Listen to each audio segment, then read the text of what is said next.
Before you begin, you may wish to find yourself a comfortable, safe space where you know you will not be interrupted, not be interrupted, not be interrupted, not be interrupted, not be interrupted.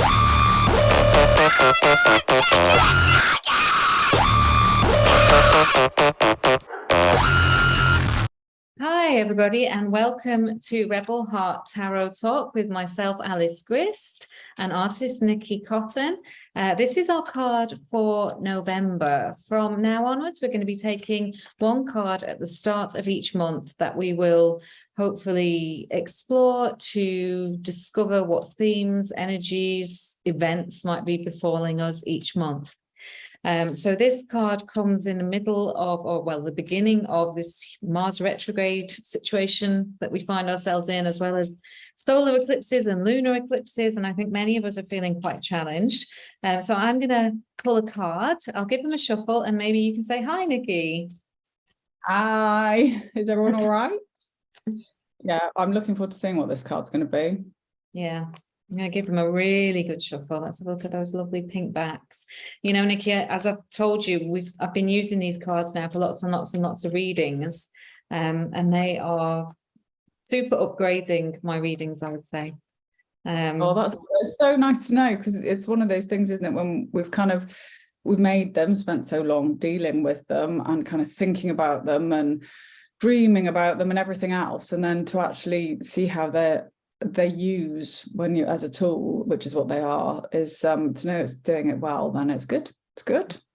Yes. And you know, obviously every time I take create another tarot related thing, even if it's a workshop, a course, working with an individual, doing a tarot reading, or you know, creating a whole deck or writing a book about them, every time it upgrades. And this is like the stellar upgrade, the celestial upgrade. It's really, I think, having worked through with you and actually speaking vocally about them and kind of being so engaged and enmeshed within the cards, it's brought so much to light with them, which after 30 years, it's amazing you can carry on learning. So I think it's also that thing, isn't it? We picked it apart right down to the nitty gritty, didn't we? Or you did for me, so that I could understand what each image was. So, and then it was rebuilt on top of that, and then out of building them came other ideas and other processes, wasn't that? Yeah, they kind of transformed. And we took some of the traditional meanings and really kind of played about with them. And speaking of building, which you said a few times, we have, this was my nephew, Mason, who happened at the time to be tiling our shower during a period of intense building in my house, and I snapped a photo of him, and you recreated him as an otter person within creating what looks like a mural of pentacles. And now I love this card, and I always love the Three of Pentacles, or the Three of Coins anyway. I think it's a charming card. It's one that reminds us that when we're in the midst of building something huge, and I guess traditionally, like with the Rider-Waite cards, we see it as a cathedral or some kind of holy building. When we're in the midst of building something sacred, it doesn't always feel sacred. It can feel really gritty and painful, and like we're not really getting there. We're not getting anywhere because we're there with, you know, metaphorically, the kind of the cement and the bricks and the dirty hands and the relentless no stopping. However, I think this card is that reminder that that's exactly how it's supposed to be. And that if we were to stop and step back and maybe take a good night's sleep and come back to observe what we've done more objectively, we'd be able to see how incredible it is, the path that we've been on, the things that we have created, and how we are actually a lot further ahead than maybe we are giving ourselves credit for. So I'd love to know your thoughts on that card. It's the little small increments, isn't it? I think that was the thing with the mosaic, is that feeling that it's the doing something little every day. You know, you can kind of look at the big picture, can't you? And it be a cathedral, or you've got to walk this kind of mountain range. But actually, if you break it down into those little elements of one step at a time, and it can feel like a slog when you're in the middle of the one step at a time, but actually when you stop and give yourself credit to look back at what you've achieved and see how far you've come from the beginning, you suddenly kind of go, oh my goodness, like I've really come a long way. There might still be miles to go, but little bits, little and often is better than nothing. A friend of mine says messy action is better than no action. And it's that kind of feeling of just slowly chip away at it, place one tile at a time, and then eventually you've got a whole shower cubicle. And I do now, which is joyful. It's a nice, good shower cubicle too. And what I would say, I guess, you know, so looking at this as our card for November, and I've already mentioned we're in Mars retrograde, which, I mean, I have a limited knowledge of kind of astrology, but it seems to be that everybody's kind of been placed on pause and we're revisiting some stuff from the past, so that we can, I don't know, boot it out perhaps, and shift and change and really get to the essence of who we are becoming. So that's like the mission for the next couple of months maybe. And when I was working with my Cosmic Sisterhood private group and kind of chatting around these ideas, there is definitely for me a feeling of how do we pull away from the wider, larger, scarier voices that we're all kind of being assaulted by, and we have been now for many, many years. In fact, interestingly, I was watching The Simpsons last night with my daughter, and it was kind of taking the mickey out of the whole Y2K business of, do you remember the fear instilled in everybody about all the computers were going to go down, nobody'll get money out of machines, hospitals would all collapse. Yeah, oh my goodness, yeah, it was fall apart, and there would be crime rife on the street. Yeah, it was terrifying. You know, the bombs were going to go off. Yeah. It just ticked over, and then it was kind of like, oh, it's January the 1st and it's okay. Absolutely. I might have had a little bit of a headache that morning, perhaps, but nothing to do with computers. So what I would say is, with that in mind, and with the kind of fear-mongering, scaremongering stuff that is consistently within the culture that we live in, and that is fed through news channels, papers, and then, of course, through now our social media feeds, and then other people's perceptions of what they've read that they're sharing, there is just this kind of colossal hyper effect of kind of fear in the air. And I feel that this card and the other readings I've been doing recently are really bringing us back to, okay, what actually is affecting you right now? What are your real problems? What are you really trying to grow and achieve? And how is this bigger picture, without wanting to seem ignorant to stuff that's going on in the world, but how is it completely irrelevant until such time as it comes relevant?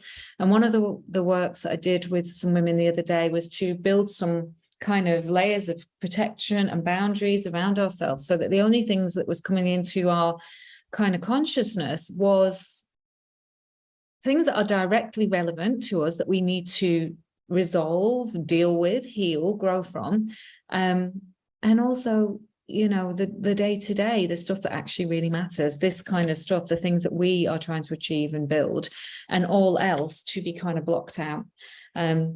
So I think this is an important card about putting those blinkers on and focusing on what you can focus on. Yeah, I think focus is a good way of looking at it, actually, which is where you get down to that little tiny mosaic, isn't it? And about your own self and your own home and your own family and your own friends, and then build it out to your community as a wider scale. But we can't fix the entire world, and we can't take on. And it does feel like every time you stick the news on, or you hear the news on the radio or something, you think, oh God, what is it today? And it can be exhausting, and the stress levels immediately rise, and then you can't think one step ahead, because you're just like, oh my God, it's all going to collapse and it's all horrendous.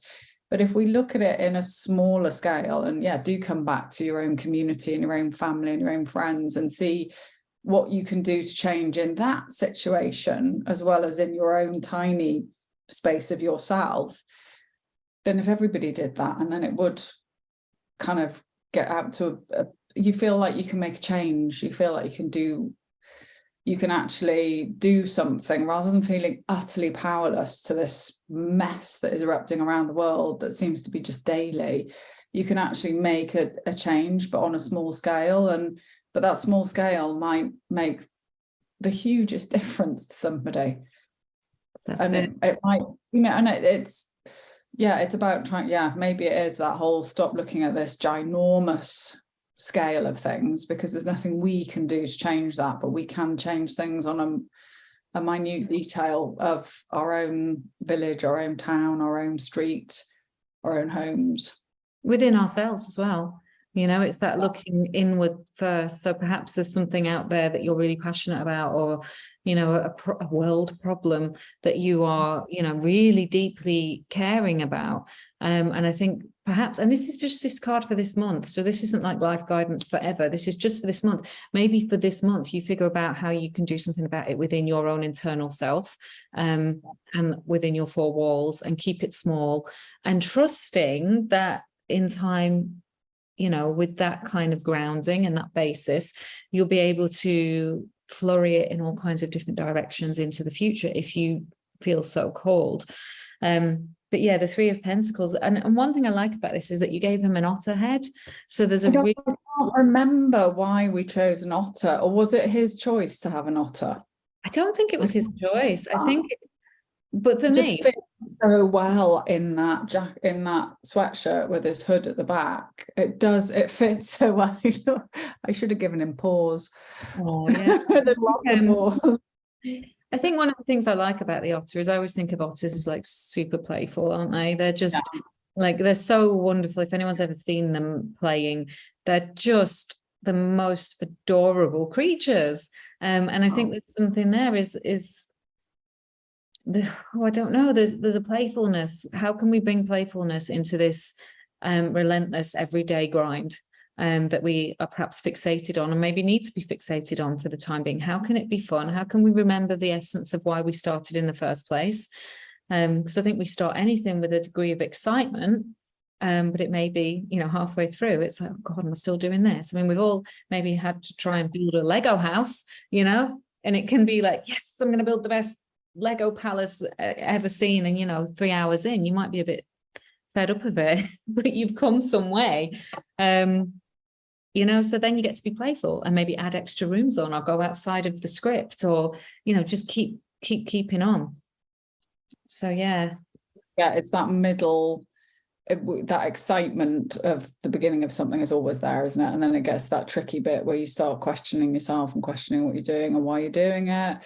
And I know from a creative point of view, I'm sure you're like this with your writing as well, but making images, you're kind of like, oh, is this any good? Have I got it right? Well, I'm not sure whether and as you berate yourself that, oh God, I'm rubbish, I should stop doing this right now. But you've got to kind of push through that. Yeah. And then you come to that excited flurry again when it starts pulling together, and you kind of go, oh, okay, yeah, it's not such an uphill slog now. I'm either leveling out or coming back down the path towards the end, which always feels good. Yeah. So I think in summary, the Three of Pentacles for November is really about being in that place of focus, working on the minutiae and trusting that they will in turn become the major events and creations of our lives, and to try to perhaps find that commitment, that devotion, and the playfulness that is required. And also blinkers on, like bring yourself to yourself and what really, really matters this month. I would agree. Okay, so everybody again in December, and we will be pulling a card for December to talk us through and explore the month. Nikki and I are also uploading various different interviews and conversations with people who appeared in the cards, but also people who we just find really, really interesting. So please subscribe to Rebel Heart Tarot Talk for more of this. Thank you for being here. Bye. Bye.